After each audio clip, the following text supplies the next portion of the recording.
Oh, hey, I didn't see you there. Bro, this thing won't come out. The hell? That's what she said. I didn't even... Why? God. Anyway, welcome back to the Pareto channel. On this episode, we have a MOMO steering wheel and a MOMO steering wheel hub. Why didn't I go with a quick release? Because I don't really need a quick release. Yeah, that's about it.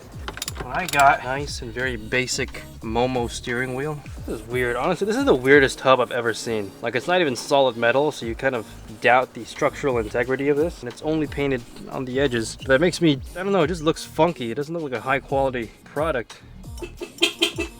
Gosh. And this too, it's like a weird text, it just feels weird. Maybe this is Italian style or whatever the hell MOMO comes from. The steering wheel feels good though. It's a MOMO. I had a Works bell that was too short and I ran a Vertex with it. And that was just too much dish, so you're sitting with your wheel way out like this. This is the old steering wheel, this is the original steering wheel. Brother, ugh.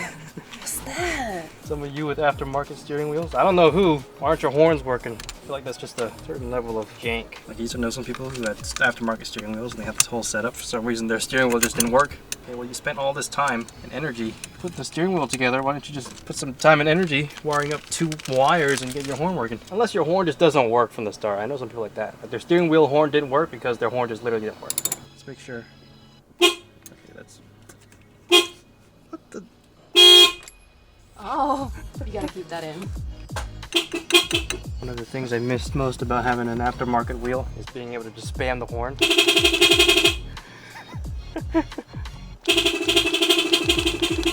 Mommy, watch me go vroom vroom.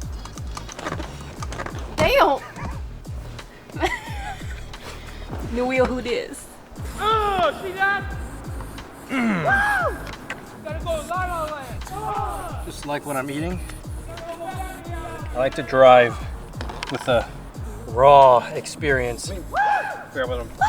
What it means to feel a car, which I feel like is an art that's fading away, prevalent during the times of like the 70s and 80s, because everything was much more hands-on and mechanical and visceral. Yeah. So enthusiastic. And Woo! I mean, oh well, it's just when you're driving stick. It's not just when you're driving that a car feels that you can. I'm losing my. Okay. You know, I thought this was a really nice spot to film. You got a fan. You got a fan.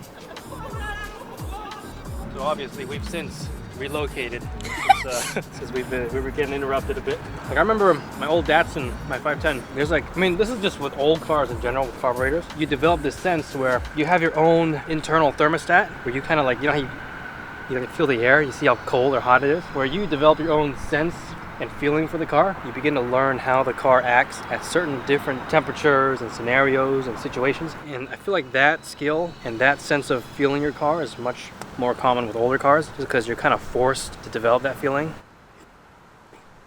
I mean, just these tactile things, like your steering wheel, your pedals. Another thing is the seat you're in. If you got a really solid seat, you get to feel the way the chassis moves a little bit better. Those kind of things you kind of pick up, and it becomes like habit. You start to learn how your inputs create certain reactions. And I mean, this is just my opinion, but I think it's so much more fun when you push the limits of the car. And it's not even the limits of like, oh look, I'm sliding and I'm driving crazy everywhere. It's more like the limits of how smooth can you be, how aggressive can you be, how quick, how slow can you be? Can you shift so slow but still maintain smoothness? Can you shift quick and still maintain smoothness? Can you drive quick and maintain smoothness? Can you drive slow and maintain smoothness? It's those little things. Can you drive at the edge of grip but have that transition from traction and no traction, be smooth and then regaining traction smoothly? Those are all in the throttle inputs, that's in the brake inputs. You could steer with your brake, which is, I mean, that's a concept people might understand. You could steer with your throttle, you know, finding the limits of, you know, how smooth can I be, how quick can I be, how gradual can I be. Those kind of stuff I feel like makes you a better driver, because if you're aiming for that kind of perfection, you start to develop those habits and you just become a better driver in general. On the street, off the street, in all kinds of ways.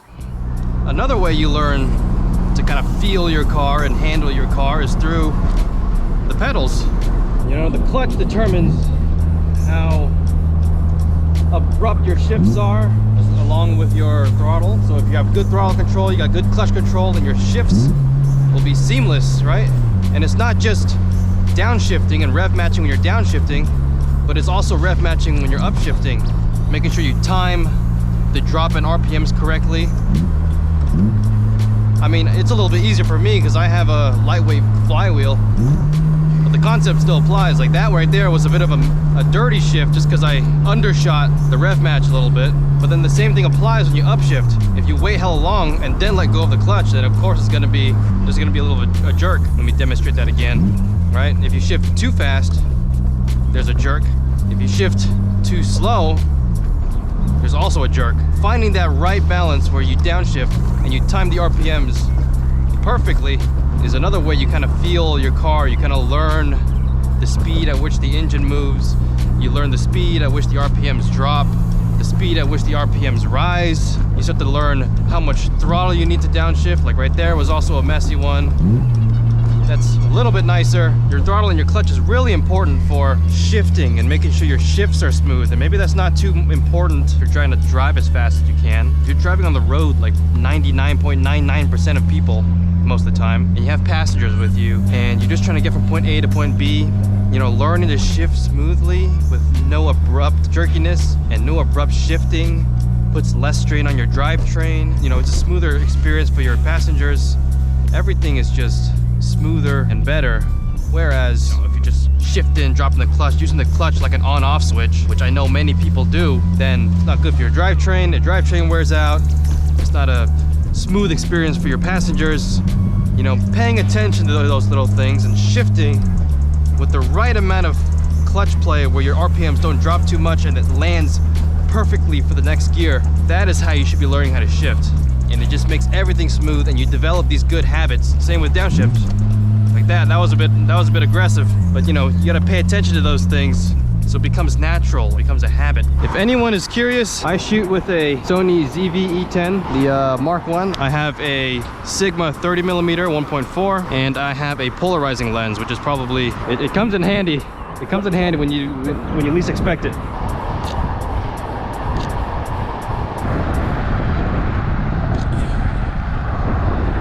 What the polarizer does is it cancels out reflections in the glass of your car, or just in general, so you can kind of manipulate the reflections. Let me give you an example. So like the reflections in the windshield here, if you have a polarizing filter, you can either take pictures with those windshield reflections or without. Look, I'm about to get in trouble with security right now. Oh, he's waiting for me. Good guy. So with a polarizing filter, you can manipulate the reflections coming off of the glass and of the body of the car, and you could really make the car seem shinier and clearer than it actually is.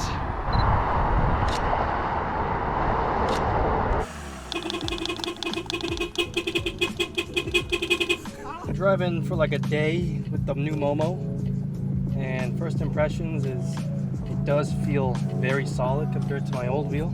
Of course, it's not saying much since my old wheel was falling apart. One thing I didn't really notice when I bought the wheel that I noticed now driving is there's these little grooves.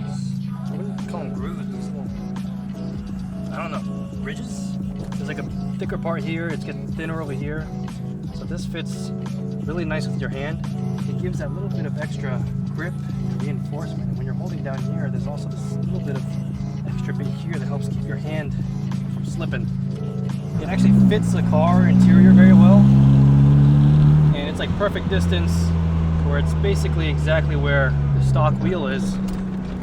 Like one last comment is, if you want a wheel that perfectly fits the FC interior, the stock wheel is 380 millimeters and this is 350, and it blocks the top of the RPM range, and it blocks anything faster than 80 miles an hour. So I guess the upside is when an officer pulls you over, I guess you do have the excuse of saying you don't know how fast you were going. Oh, and it blocks the turn signals.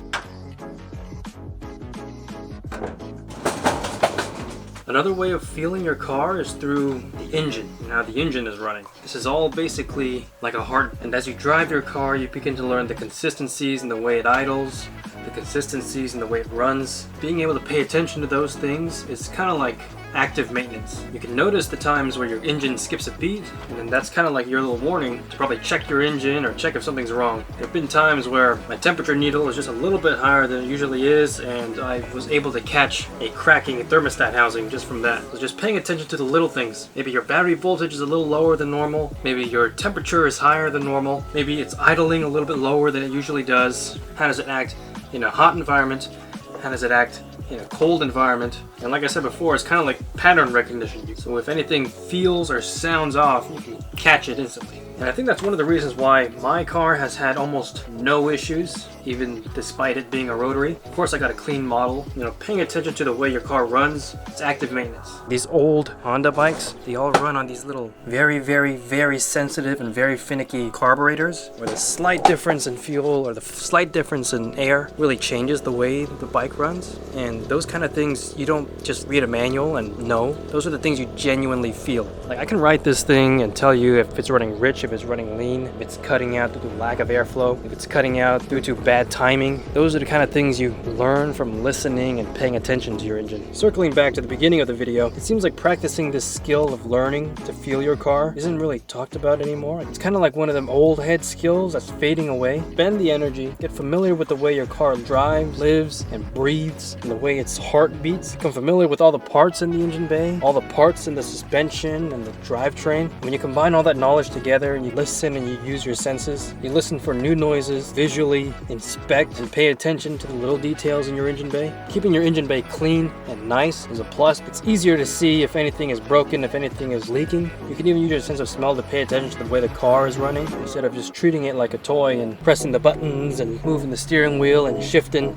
You get really, really familiar and really intimate with your car. Develop that relationship. Begin to become a better driver, a better mechanic, and a better car enthusiast in general.